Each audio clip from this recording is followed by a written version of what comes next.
رات کے تقریباً 1 بجے کا وقت تھا۔ سردیاں اپنے عروج پر تھیں۔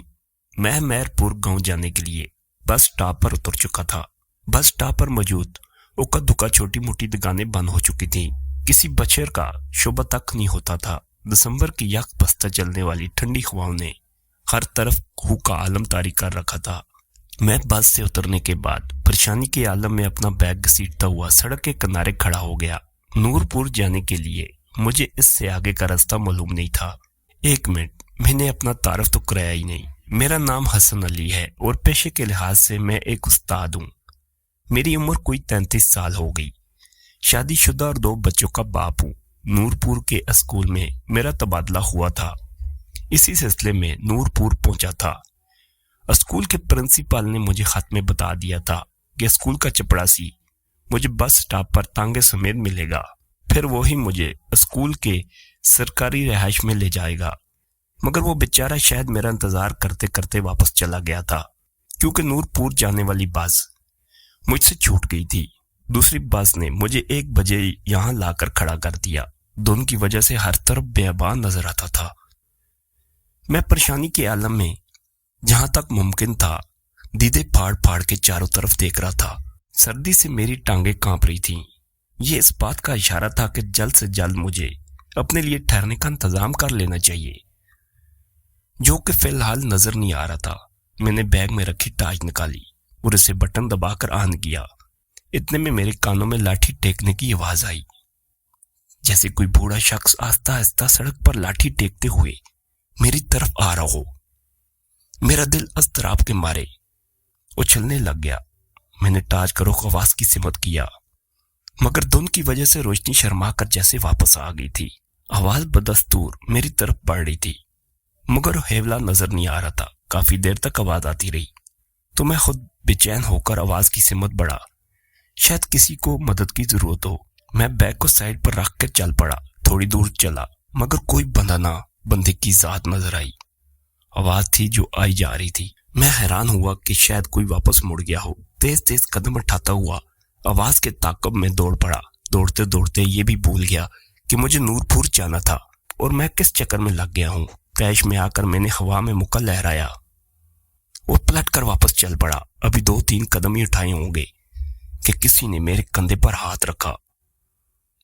سخت سردی میں میرا بدن کانپ رہا تھا، مگر وہ ہاتھ جو جیسے برف کی مانند تھا۔ پہلی بار خوف کے مارے میرے پورے بدن میں سنسنی پھیل گئی اور میں نے ڈرتے ہوئے اپنی گردن پیچھے موڑی۔ میرے سامنے ایک بوڑھا، جس نے سردی کی وجہ سے منہ پر دیہاتیوں کے جیسے کپڑا لپیٹ رکھا تھا، کانپتے ہاتھ سے لاٹھی تھامے ہوئے مجھے دیکھ رہا تھا۔ بوڑھے کو یوں سردی میں ٹھرتا دیکھ کر میرا سارا غصہ کافور ہو گیا اور میں نے حیرت سے پوچھا، بابا جی آپ کہاں تھے؟ آپ کی لاٹھی کی آواز سن کر میں نے آپ کو بہت ڈھونڈا، مگر آپ نظر نہیں آئے۔ بیٹا میں چلتے چلتے تھک گیا تھا، ذرا دیر کے لیے وہیں بیٹھ گیا تھا۔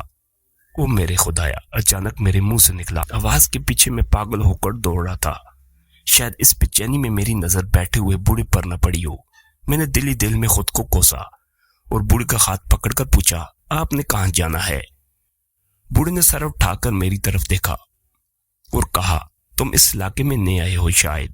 میں بوڑھے کی نظر اور پہچان کا قائل ہو گیا۔ جی بابا جی، میں ابھی یہاں آیا ہوں۔ نور پور اسکول کا نیا استاد ہوں، شہر سے یہاں تبادلہ ہوا ہے۔ میں نے بوڑھے کے سوال کا جواب دیا۔ تو یہاں کیا کر رہے ہو؟ بوڑھے نے ذرا غصیلے لہجے میں کہا، ابھی بس سے اترا ہوں، نور پور کا راستہ معلوم نہیں، انتظار میں کھڑا تھا، کوئی آئے تو راستہ معلوم کروں۔ چلو آؤ میرے پیچھے، بوڑھے نے کہا۔ وہ لاٹھی ٹیکتا ہوا بنا میری بات سنے چل پڑا۔ حیرت انگیز طور پر اس کے چلنے کی رفتار اچھی خاصی تھی۔ میں باوجود کوشش کے اس کے برابر نہیں چل پا رہا تھا۔ آہستہ آہستہ یہ فاصلہ بڑھنے لگا۔ اتنے میں ہم بس اسٹاپ پہنچ گئے۔ میں نے لپک کر اپنا سامان اٹھایا اور بوڑھی کے پیچھے چل پڑا۔ ایسے لگ رہا تھا کہ میرے 1 قدم کے مقابلے میں وہ 3 قدم اٹھا رہا ہے۔ بھاگ بھاگ کر مجھے سانس چڑھ گیا تھا۔ میں نے آواز دے کر بوڑھے کو روکا بھی، مگر بوڑھا آہستہ آہستہ دھند میں غائب ہوتا جا رہا تھا۔ اس ساری بھاگ دوڑ میں مجھے تھکاوٹ کی وجہ سے پسینہ آ گیا۔ بوڑھا ہیولے کی طرح مجھے نظر آ رہا تھا۔ میں نے تھک کر بیگ نیچے رکھا اور وہیں بیٹھ گیا۔ اچانک سے پھر کسی نے میرے کندھے پر ہاتھ رکھا۔ میں نے بدکتے ہوئے گھوڑے کی طرح اچھلا اور گم کر دیکھا تو وہی بوڑھا کھڑا مجھے دیکھ رہا تھا۔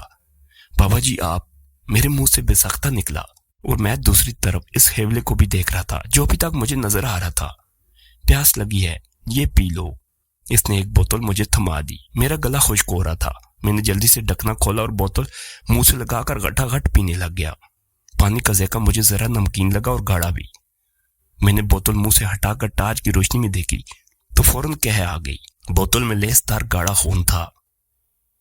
میں نے کھانستے ہوئے زور لگا کر قہر کی اور سارا خون باہر نکال کر رکھ دیا اور غصے سے بوڑھے کو دیکھنے لگا جو میری کیفیت دیکھ کر کہکے لگا رہا تھا اور ساتھ ہی اپنے چہرے سے لپٹا ہوا کپڑا اتارنا شروع کر دیا۔ جیسے جیسے وہ کپڑا اتار رہا تھا وہ کپڑا خون آلود ہو رہا تھا۔ پورا کپڑا اس کے چہرے سے اتر چکا تھا۔ اس کی خوفناک شکل دیکھ کر میرے اساں خطا ہو گئے۔ منہ پر صرف دانت تھے جس سے خون رس رہا تھا۔ اوپر نیچے کے دونوں ہونٹ غائب تھے۔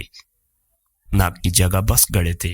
اوپر سے اس کی شیطانی ہنسی جو میری جان نکالے جا رہی تھی اور اس کے غلیظ چہرے کو اور بھیانک کر رہی تھی۔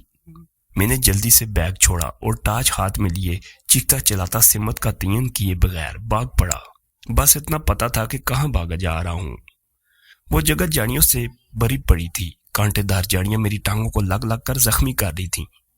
پتہ نہیں کتنا بھاگا۔ جب ٹانگوں میں بھاگنے کی سکت ختم ہو گئی تو کسی چیز سے ٹھوکر کھا کر گر پڑا اور کسی گڑے نما چیز میں گر پڑا اور سانس روک کر بے سدھ ہو گیا جیسے بلی کو دیکھ کر کبوتر ہو جاتا ہے۔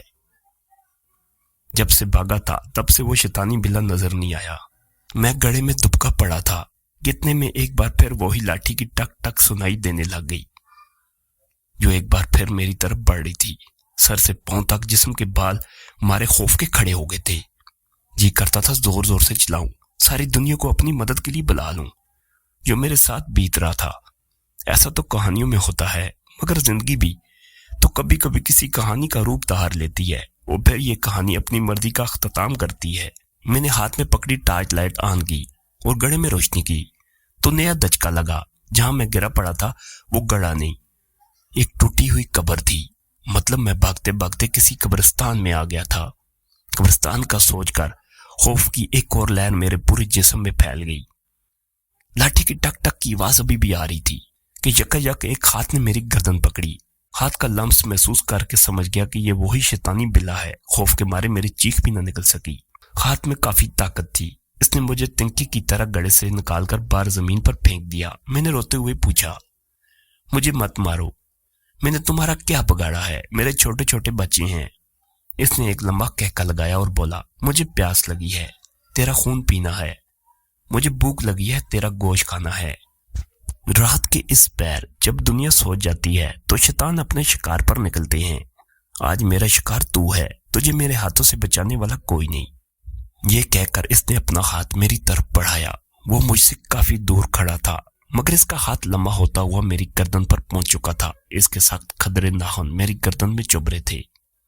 میں نے اس کا ہاتھ پکڑا اور جھٹکا دے کر اپنی گردن آزاد کروائی اور ایک بار پھر کانپتی ٹانگوں سے بھاگنا شروع کر دیا۔ دہشت اور خوف کے مارے قبر سے ٹکرا ٹکرا کر بار بار گر رہا تھا۔ بھاگتے بھاگتے میری نظر قبرستان میں آگے درختوں پر پڑی۔ وہاں چھوٹے چھوٹے بچے پرندوں کی مانند ٹہنیوں پر بیٹھے مجھے گور رہے تھے۔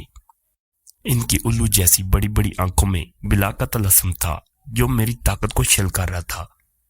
اس اثنا میں میرا وجود کسی سے ٹکرا گیا۔ پورے قبرستان میں میرے منہ سے نکلنے والی چیخوں سے گونج اٹھا۔ میں گر کر اٹھ کھڑا ہوا۔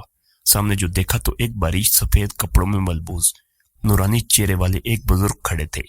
میں نے جلدی سے بھاگ کر ان کی طرف بڑھا اور چیخنے لگا، مجھے بچا لو، مجھے بچا لو، وہ شیطانی بلا میرے پیچھے پڑا ہے۔